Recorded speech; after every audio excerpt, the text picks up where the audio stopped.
Welcome back. All right, so I'm going to be going on vacation in a couple of weeks. And when we go on vacation, we are going to be posting videos from California, from a hockey meetup we're going to be having on that Monday in Anaheim. We're going to be posting on Wednesday. We're going to the hockey game in Anaheim. Of course, in Disneyland, I'll be posting various videos on this channel. And the entertainment guy, I think, deserves to have some scheduled videos as well. So, what I do before we go on vacation is I pre record videos that will go live on the channel later. And I've been trying to think of playlists, what I can do videos of. Last year I did all 32 teams at the trade deadline. And some of the videos did all right, some of them didn't do well at all. And overall, it was kind of a mixed bag. I came out of that thinking it didn't go the way I wanted it to. And so this year I want to do it a little bit different. I don't necessarily want to do one playlist. I think I should do a few, and I want to do one here. So, what am I got? What have I got on the board here? Reminders of where I lived. So, one thing that I get asked a lot is, so how did you become the hockey guy, and how did you get here? So I'm like, you know what?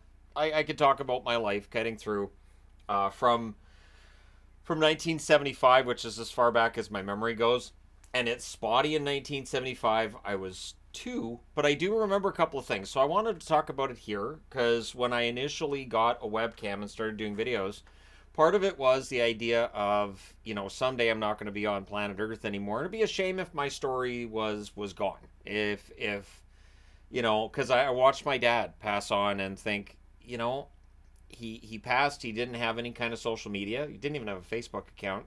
He just by today's digital age didn't exist, and I think that's too bad.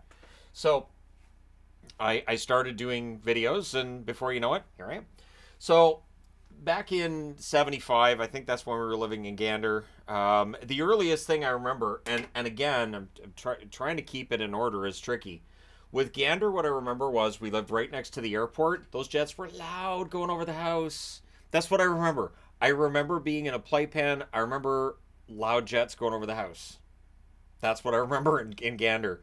And I remember being really sick when we were in Ontario. I think we were visiting my great grandmother. And I had a really bad flu that was combined with an ear infection.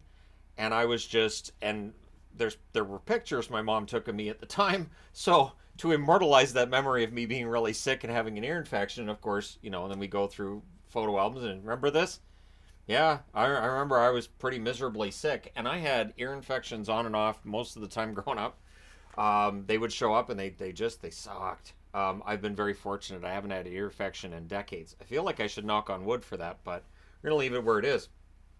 I'm pretty good at knowing if one's gonna show up and kind of heading it off now, which I wasn't before. So we ended up in Regina. My dad was in the military, so we moved. That's why we were in Gander as well. So Regina, you have the military base there. I remember us going to see the Queen of England, my mom being very excited that Queen Elizabeth was going to be there. And I remember us seeing her and waving at her and thinking, oh, that's the Queen and that's her carriage and the motorcade. And then because my mom knew the route, we had to book it. Like we ran on foot to another street where the Queen was going to pass so we could wave to her again. I remember the buses in Regina. I remember I liked the buses in Regina. I remember when we moved to Chilliwack being kind of like bummed out that Chilliwack didn't have the buses that Regina did. Not understanding that Regina's a city and Chilliwack at that point in time was very much a hick town. Think Letterkenny, but hickier. So Regina was not something I remembered a lot of. I know that I was excited when we would go to the air show in Moose Jaw. I don't remember the air show in Moose Jaw. I know it was there. I remember I was excited about the Voodoo Jets. Those are my favorites. You know why? It's fun to say the word voodoo. So we'd go to Moose Jaw and be like, the Voodoos. So, yeah, I've always liked the name of the city, Moose Jaw. I don't have a Moose Jaw Warriors jersey. It's kind of a surprise, but I don't have a Regina Pats either. So there you go. But we lived in Saskatchewan. I remember when we moved to Chilliwack. First off, we drove to Chilliwack. I remember the drive. There was a terrifying incident on Highway 1 where there's a cliff near Revelstoke? Yeah. Truck didn't see us. So right on that shoulder and past that shoulder, it's death. So and it's yeah, that's scary. So the only other time I've been through that highway was when we were coming back, and my son and I were coming back from Edmonton, and the bus took that route. We had to go through Calgary and then come out, and when we got to that stretch of highway, my body just tensed right up. So there's that memory still down there of that, and I'm like, oh, this is that stretch of highway where Dad almost got run right off the cliff. I wouldn't be here. But I also remember flying to Chilliwack. I remember being on the plane. I remember looking down at the clouds. I remember seeing mountaintops coming up through the clouds and thinking about how cool that was. I also remember taking a train when I was a kid, and I remember there was one part where there was a train passing us on one side and on the other. So like I was just absolutely that was great for a kid. And I remember going through all the tunnels. I remember going through a bunch of tunnels when we were driving to Chilliwack too. So like the memories I have are just really scattered and just like it's like my brain just goes, here's the highlights. You saw trains and you saw tunnels. Forget about the hours and hours and hours on the highway or any arguments your parents were having during the trip, because I'm sure there were arguments during the trip. I just don't remember. I do have memories from when I was a kid of mom and dad and I packing into the car and an argument breaking out before we get to the location we're going to and just turning around going back home. But at least you get out of the house. So I'm stopping in 1978 because we get to Chilliwack. My mom left my dad, moves to Chilliwack. We lived with my grandparents until my mom got on her feet. My dad ended up showing up, and he dropped out of the military to come out and get his wife and his kid back. I apparently didn't ask my mother about my dad for 6 months. The only reason I even went and asked my mom, where's dad, is because there were other kids in the neighborhood that were talking about how I didn't have a father. And I was like, yeah, I do. And they were like, where is he?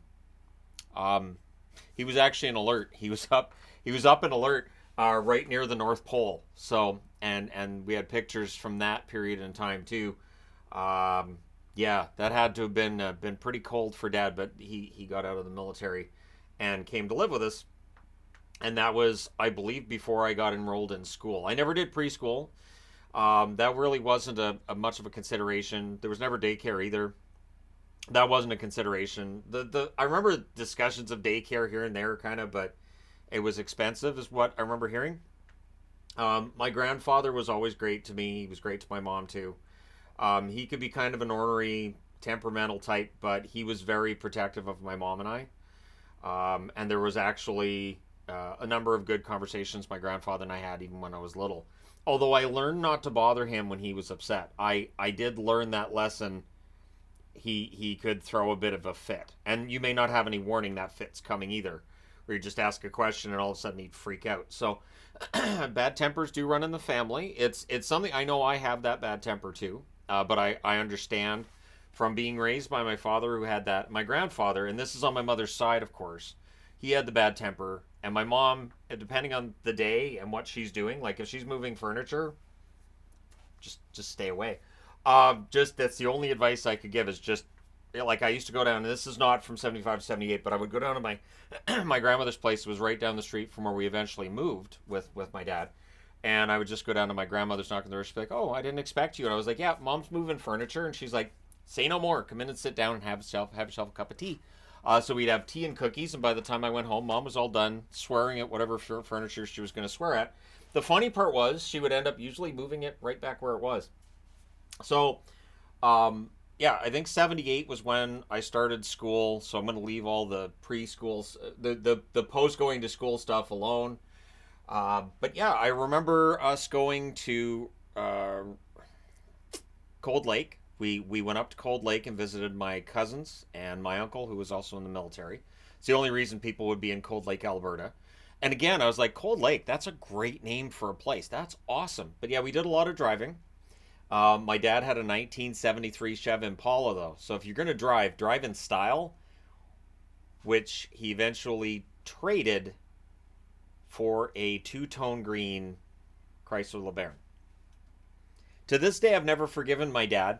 I think the one thing he could have given me as like, a gift when he moved back to Newfoundland would have been a 1973 Chev Impala. I would have been happy with that. Oh, I would have been driving that one quickly. And I also would have painted it black when Supernatural came out because it looked a lot like the Supernatural car. So every time I watch Supernatural, I see that car out there kicking ass. I'm like, yep, there's a Chev Impala. It's a shame that my dad had one and he got rid of it to get that two-tone Chrysler LeBaron. with the 8-track player in it. So that was great though. The 8-track players, I mean, come on now. You know, the new technology and all that. I never did figure out 8 tracks, as far as I could tell, were just a bunch of clicking and eating the 8-track. I very little time actually spent listening to music. And just a bewildering technology. So cassettes were obviously the improved version of, and then everybody moved on after that. But yeah, if you've never seen an 8-track, don't. That would be my honest opinion. But I wanted to post this today, and I'll see how this does. This is a test, and if this does well, then I will record videos looking at other parts of my life, and I reserve the right to do it one of two ways, either bouncing around between different timelines or go in chronological order. I'm leaning towards chronological order, but I want to see how this does first. If it does well, yep, I'll do more of these. I'll pre-record some to go live while we're on holiday, and if it doesn't do well, then I won't be pre-recording a bunch. I'll still probably do other videos on this topic, but I just wanted to discuss this because before the brain goes, and as you get older, it does just slowly kind of, close down. I wanted to make sure that I shared memories I have and all these wonderful things. And of course, this is an era before internet, cell phones, widely known cable. I remember when I was in Chilliwack, I remember there was the upsetting news with the protests for the Vietnam War. And I know this was after, I think, after the Americans got out, or it was, I know it was related. I remember on the news there was somebody lit themselves on fire and they showed it. So my mom stood in the way between me and the TV, like, oh, Shannon, you can't see this. So she stands in the way, and all I did was this, and watched. Well, she didn't turn around to see whether or not I was watching. It's horrifying. I shouldn't have done it. And then I remember watching War of the Worlds, the old 1950s movie. Scared the hell out of me. And my bedroom in Regina, thankfully, was kind of noisy. It was really creaky. I was attached to the attic, and I always thought there was something in the attic because I was a little kid, and it was pretty easy for me to get upset about things. I was very sensitive. I get upset really easily. And if I watched a scary movie, I would go to sleep. I would dream about it all the time. So I was prone to nightmares and all that fun stuff as a little kid. Which eventually led to me becoming somebody who enjoyed horror movies because I kind of challenged myself, like, okay, I'm really sensitive, things really bother me, let's just watch some horror movies. I'll throw on some R-rated horror movies and we'll see how it goes. And I did all right. I did fine. So I kind of had to train my brain. It's not the only time I've done that. I also trained myself around my fear of heights. It was phobic at one point. It's not anymore. But I dealt with that on my own, just me. I find that phobias, there are times where I think you need a professional to help you with a phobia. There are times where I think you could probably handle it yourself. But yeah, so I'll get into all that too, but I want to see how this does first. So let me know your thoughts in the comment section below, as always. Don't forget to hit like and subscribe if you have not done so already. I greatly appreciate it if you already have. And hey, we'll see how these do. And again, I'm going to be doing a couple of playlists, I think, for the hockey channel. And I want to do this as sort of a playlist on here. But again, we'll see how this one does first. Let me know your thoughts. Thank you guys so much for all your support. I will talk to you again soon.